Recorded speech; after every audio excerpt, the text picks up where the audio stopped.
छात्रों एवं छात्राओं, हमने पूर्व के 3 वीडियोस के अंदर वेग, विस्थापन, त्वरण और चाल के बारे में अध्ययन किया था। यहाँ पर हम त्वरण के बारे में चर्चा करेंगे। त्वरण जो है वेग में परिवर्तन की दर को कहते हैं। इसको अगर हम शब्दों में लिखना चाहें तो वो होगा वेग में परिवर्तन बटे समयांतराल। तो यहां पर एक वेग रेखा मैंने आपको बताई है। इस वेग रेखा के माध्यम से हम त्वरण को समझने का प्रयास करेंगे।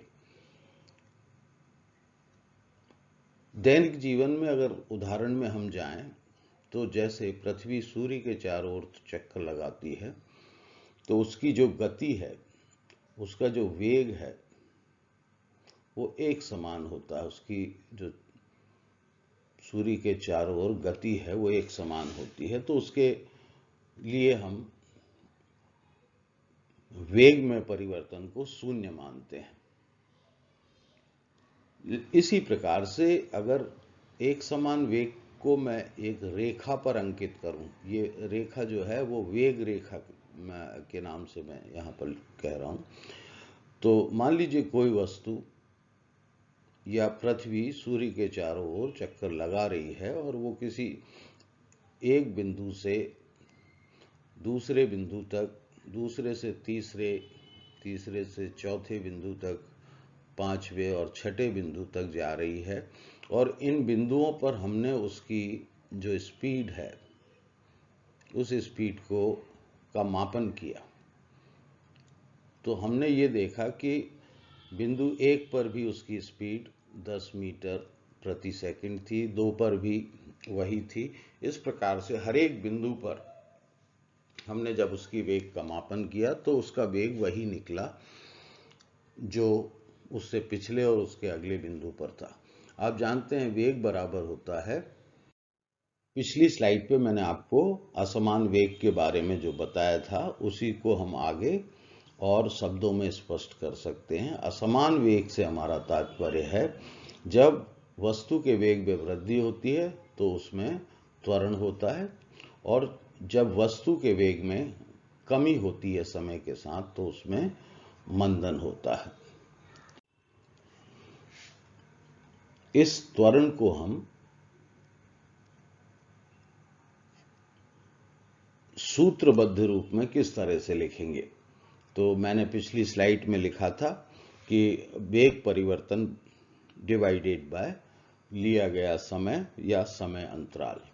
मान लीजिए कोई वस्तु है यहां पर बिंदु A पर, उसका यहां पर वेग है u और वो इस दिशा में गति कर रही है और वस्तु B पर पहुंच गई है।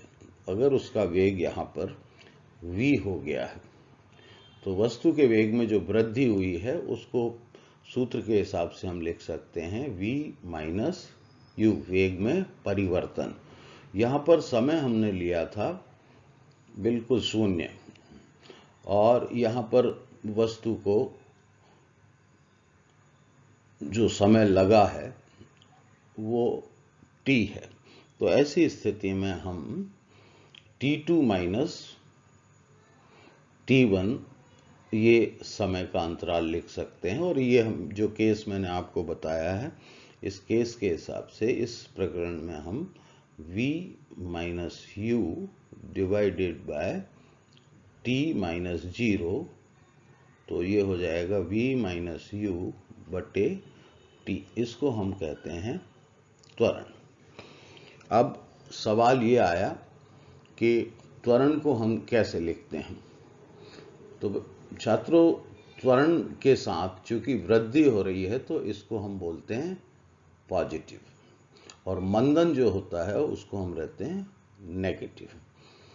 तो अगर वस्तु में की गति में वृद्धि हो रही है तो उसको हम पॉजिटिव लेंगे, और जब वस्तु की गति में कमी हो रही है तो हम उसे ऋणात्मक लेंगे। अगला सवाल ये है कि इसका मात्रक क्या होना चाहिए। आप वेग का मात्रक जानते हैं, मीटर पर सेकंड, और यहाँ पर वेग में समय का भाग दिया जा रहा है, तो इसका मात्रक होगा मीटर पर सेकंड स्क्वायर। तो अब आप इन स्लाइड्स के माध्यम से ये समझ गए हैं कि क्या त्वरण होता है और क्या मंदन होता है, और उसे सूत्र रूप में किस तरह से लिखा जाता है। और ध्यान रखिए कि ये जो राशि है वो सदिश राशि है। ये आप कक्षा 11 के छात्र अगर हैं वो देख रहे हैं तो ये सदिश का कंसेप्ट उनके पास है, वो जानते हैं ऐसी राशि जिसके साथ दिशा आवश्यक है। एक और उदाहरण से मैं इस विषय को समाप्त करता हूं। वो उदाहरण है रेलगाड़ी का उदाहरण। मान लीजिए कोई रेलगाड़ी किसी स्टेशन को छोड़ रही है, तो आप जानते हैं स्टेशन पर रेलगाड़ी की जो गति होती है वो 0 होती है, 0 मीटर पर सेकेंड, और स्टेशन से जब जाती है वो तो उसकी गति बढ़ जाती है। तो ऐसी स्थिति में उसमें त्वरण होगा। लेकिन रेलगाड़ी अगर मान लीजिए किसी स्टेशन X से चली है और Y पर पहुंच जा रही है, तो दूसरे स्टेशन पे उसे रुकना है, तो ऐसी स्थिति में उसकी गति धीरे धीरे कम होती जाएगी। तो जब स्टेशन छोड़ती है रेलगाड़ी तो उसमें त्वरण होता है, और दूसरे स्टेशन पे पहुंचकर रुक जाती है तो उसमें मंदन होता है। तो ये विभिन्न उदाहरणों से आपको मैंने सिखाया। आशा है आपको ये वीडियो पसंद आया होगा। इसके आगे हम ग्राफीय निरूपण के रूप में देखेंगे कि किस तरह से हम इन सभी चीज़ों को देख सकते हैं ग्राफ पर।